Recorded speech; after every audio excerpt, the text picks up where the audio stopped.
Welcome to the No Budget Indie Filmcast, where we dip into the independent film universe to highlight those little films that you might not have heard about elsewhere. Will you agree with our panel, or will our panel agree with each other? Tune in to find out. I am Milo Dennison, and with me, as always, is Claire Milan. Hello. And Cahal Feeney. Hello. All right, Cahal, what are we watching this week? This week we are watching Don't Look Up. Don't Look Up, I'm sure it's familiar to many people at this stage. It is a feature, a satire, I guess, written and directed by Adam McKay, with a stellar cast, including Jennifer Lawrence, Leonardo DiCaprio, Meryl Streep, Jonah Hill, and others. The story, it's about this non-Ivy League college and their astronomy department, I suppose. They discover that there is a comet on an intersection course with Earth, and it's going to hit in 6 months' time and cause a cataclysmic event. Basically wipe out most life on Earth, I presume. So they bring this to the attention of the White House initially, and they are initially a little bit skeptical. Says, okay, we'll run it by our Ivy League people, and eventually they do, and they come back and they believe them, but they don't necessarily have any sense of urgency about it. Eventually, a kind of a tech billionaire entrepreneur, Jeff Bezos, kind of Elon Musk type character, he comes on board and he proposes a solution and make a little bit of money on the side, and things just start to kind of get out of control. And the two astronomers, which are Leonardo DiCaprio and Lawrence, they become frustrated by this, and they go on the chat show circuit, and they try to get a bit of attention via the media, and it's not really working. People are just too distracted by more trivial kind of stories, like what's happening in celebrity gossip, and all the kind of things that distract people, and without not focusing on the real issue. Now, the guy he wrote it pre-pandemic, actually. It was supposed to be aimed at the climate crisis, I think, and it is applicable to the climate crisis, but it is equally applicable to the pandemic. Now, I think it got some criticism because people were saying, "Oh, that wouldn't really happen. That's outrageous." But I would say that when you had a president who was advising people to drink bleach, they probably underplayed it a little bit in this film. So yeah, that's the kind of synopsis. Yeah, I think it's a fascinating film. I watched it twice, because the first time I was a little bit uncertain of it, but the second time I actually enjoyed it better. And it's such a massive cast. Like, Cate Blanchett is in there. I didn't recognize her for a second. I was trying to figure out who she was. And Mark Rylance, I didn't recognize him either. And it's great to see, like, Jennifer Lawrence and Leonardo DiCaprio they really work so well together. They really bounce off each other as actors, and especially Jennifer Lawrence, you feel her absolute frustration that no one believes her, and you're so frustrated in her behalf, and you are frustrated on Leonardo DiCaprio's behalf, but then he kind of gets sucked into being a celebrity. And there's some really really good supporting characters in this. An actress, her, Linsky, isn't it? Melanie Linsky. Mm-hmm. We all know. We're huge. Was it? Yeah, Who we is all it? know. We reviewed a film. Yeah, we're a big fan of Melanie Linsky on this program, and it was so lovely to see her pop up in this again. And even though she's playing a minor character, Leonardo DiCaprio's wife, she just, every time she pops on screen, she adds some kind of a comedic element to it, and slightly kind of tragic as well. And even his teenage kids, there's a lot of humor in it, but there's a huge message. Because I think if this happened and someone said the world's going to end next week, people probably would laugh. And also there's a message about the culture of celebrity, and the fact Ariana Grande is playing a singer on this, and there's more notice of her breaking up with her boyfriend and getting back together than there is of the world about to end. And then you have Meryl Streep playing the president, and she's so incompetent. And this was written before the coronavirus, as you said. I didn't realize that, but nothing would surprise me anymore. And I know it has got very mixed reviews, but I really, really enjoy it. It's very layered and it makes you think a lot. And I love the nods to like Mark Rylance. He talks about his Bash, I think is his company, but it's like an Elon Musk kind of character. So there's references to real life people in this. I just think it works very well. I know Timothée Chalamet is in it. I think his character is a little bit wasted. So I wasn't sure about his character, but yeah, there's a really, really good message. And it is definitely a film you'd watch twice and you get different things out of each time. Yeah, it's funny because this is definitely a who's who of, I would imagine most of the conservatives in the US probably are the ones hating on this film, because you've got total who's who of liberal entertainers in this film, of Adam McKay be like, oh, and well, let's get this. Oh yeah. And this person and this person, preaching about how nobody cares that the environment is destroying the planet, or how the government reacts to crises, or how social media is, or any of that kind of stuff. And just making fun of like, it's definitely clearly was initially concept as, about climate change and global warming. And like, hey, if we could say within 6 months, the earth will definitely be ending because of global warming, would anyone still do anything about it? And the question is, well, quite possibly not. And of course, and you've still got the people that are literally looking up at the sky, or, don't look up, don't look at the sky, and to just, let's just ignore our problems. So I guess Adam McKay, I used to really like Adam McKay. Like I liked Anchorman. I liked some of his other stuff that he's done. His just kind of flat out cheesy comedies. And he's really gotten into satire a lot lately. I watched Vice when that was out. I did a review of it on our channel. And it's kind of the same thing. It's just kind of very in your face satire. And I think I'd like it to be just a bit more subtle. I think this is just a bit too much. And I have a feeling that's what a lot of people don't like about it, is it does feel a bit preachy, and it does feel a bit like, this is why you suck, and this is why you suck, and this is why you suck, and this is why, society as a whole sucks. But it's him getting that out to the world and saying, look, let's take a hard look at ourselves. And one scene I absolutely loved was that there was the general guy, and he actually gets some snacks and makes them pay for them. And like they're free. Oh, yeah.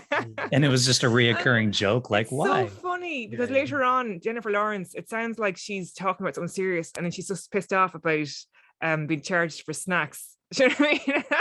Yeah. In other words, that was hilarious. In other words, she was as guilty as everybody else. Exactly. Yeah. And her boyfriend as well, the Indian guy, he's actually in EastEnders. So it's brilliant to see him having a massive career. Sorry, I don't know what his name is, but he's in everything. So I'm so delighted to see him up there. Yeah, I didn't like Anchorman. So did you not? You're the only one. I loved Anchorman. You are the one. The one. He's a weird sense of humor. Maybe I'd have to watch it again, but no, I don't think so.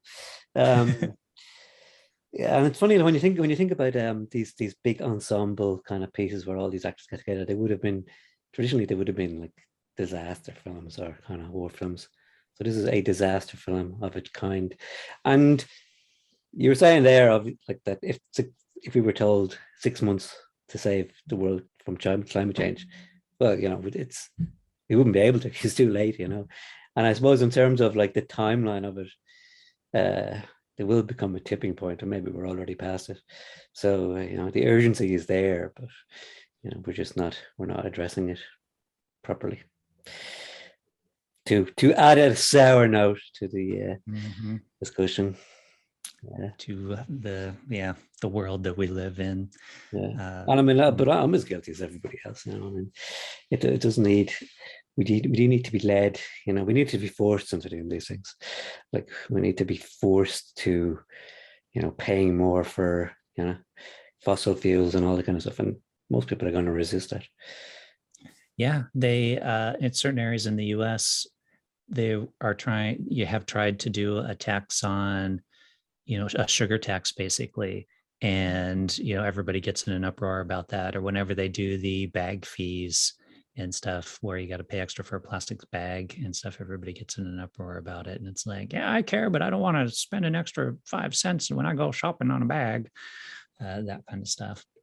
So it's one of those things where so many people ignore the problem because it doesn't affect them immediately, and everybody's more concerned with the immediate. And same with the politicians. And it's very clear in this too that they called the politicians out with that. With the president, she's like, okay, well, midterms are coming up in 6 months, so how will this affect my chances of being reelected and all that kind of stuff. Which is true. That's all politicians seem to care about, is getting reelected. It was funny that they were left waiting for hours, and they had a birthday party, and they're just sitting out there waiting for it. I thought that was hilarious. Yeah. And then they had to go and stay in a hotel. It was like, it is typical politics. Do you know what I mean? Some stuff they just don't want to deal with, or they just don't bother, or don't see the urgency in it. So in that respect, he does push it slightly, as you said, Milo. It's not as subtle as it could be, but I kind of like that. It kind of worked in its favor because the tone was consistent, and they really had to go for that over the top slightly, or not at all, but they really did, and I really like that. Yeah, and even though it was written pre-pandemic, it was still post, Mr. DT. So he obviously, like the Meryl Streep character, was heavily influenced by him. So I suppose his administration made their reaction all the more believable. But I know I know what you're saying, Maud. I thought it wasn't the least bit subtle. Like everything was pretty obvious, but still, it was quite funny. I wasn't laugh out loud funny, but it was humorous, and the kind of the last scene I thought was very funny. It's brilliant. We won't say anything about it, but stay till the very, very end as well. Yeah. The very, very, very end. No spoilers, don't worry. Well, I mean, I don't mean the very, very, very post. Yeah, I know what you mean. The two endings. The post credit, bit. I was going to turn it off, and then I didn't realize it was a post credit. Yeah. So I was like, oh God, look, they stayed. What's it? Yeah, and the performance was obviously Jennifer Lawrence. I think it was probably the standout performance in this, in my opinion, as well. Like she really, especially if she's acting opposite Leonardo DiCaprio, who's kind of considered top of his career and game in acting. I thought she was really stellar. She really was. Yeah. Did she not get the in the credits, like was her name not listed first? Did she not get top billing? Did she? I didn't notice that. I wasn't paying attention to that. Oh, she did. I find that hard to believe that but you never know. I mean, I don't know what they. Because I would imagine in DiCaprio's contract, it's in everything he does that he gets top billing. But she really inhabited this character. Like you didn't, like you could just feel her frustration and her annoyance. It was she was just in that character completely. I just thought it was terrific. Yeah. Well, and who hasn't had that experience as well? It's like, what is wrong? How do you not understand that this is seriously a freaking problem? Like, And there was a very good scene when she goes home to her parents. And all the memes then as well when she goes off the talk show. They're in favor of the rocket because it brings jobs or something. That's so good. But then again, that was like a very obvious, but still, it was, same thing. But he does do a good job of literally across the board calling out everything, which is nice. I mean, I don't know if it'll make any difference because, as you say, it is another case of liberal Hollywood elite lecturing people about what we have to do, and that'll be one of the arguments of when it comes to paying for this. the sort of the general mass of population was like, well, why don't they pay? They've got all the money. Why should we pay? Yeah, and we get bogged down and kill ourselves. Well, that's the hard thing with movies like this too, because anyone who already believes in these issues already believes in them. Anyone who doesn't. And I find it hard to believe that a film like this would change anyone's mind. You never know. Maybe it will, but what it does do, I suppose, it gets people talking about it. Exactly. Which has definitely worked. I mean, a lot of people are talking about this film, which is why we decided to review it. I know. That's why it was kind of weird because there's so many really bad reviews about this film. That's why I was kind of surprised I enjoyed it, because I thought this would be terrible, but I really enjoyed it. So I can understand why people don't like it, though. Yeah, why people, people have different tastes. Some people like Anchorman. Yeah. Some people don't like Carl. Some people don't. Yeah, some person don't. Right. Yeah. The cool. Anyway. All right, Claire, you want to go first, or you want me to go? Yeah. So for me, I really enjoyed this film. I enjoyed it so much I watched it twice, because you'll get different things out of it. It's very humorous with a really strong underlying message, and it'll make you think a lot. So for me, it's 4 stars. You never know. And sorry, see you next month. Yeah, I was kind of a toss-up between 3 and 4 stars, just because I felt like it was a bit too much, and I don't know, Adam McKay is starting to go out a little too far on the edge, but I'm gonna go 4. Yeah, why not? What the heck? Yeah. Actually, I mean, the way you were reviewing that, I thought, oh my God, this is gonna be top marks. I know. I thought you were going to give it 5 stars. Well, it didn't absolutely blow me away, because I give a 5 for things that absolutely blow me out of the water. With this, it was really good, but didn't absolutely blow me out of the water. So. I thought it was good. I can see where some of the criticism comes from, but I thought it was quite funny and quite important in a way. So I'll give it 4 stars. Ooh, 4 stars across the board there, folks. So if you haven't seen it, it is on Netflix, but most people have already seen it by now, I think. But if not, check it out and go in and watch it with a bit of an open mind. You can follow us on Instagram, Twitter, and Facebook at No Budget Show. Let us know what you think of this film. Let us know what you think of us in a comment or reaching out to us on one of those social media channels. And with that, we will say goodbye and see you next time. Bye. Goodbye.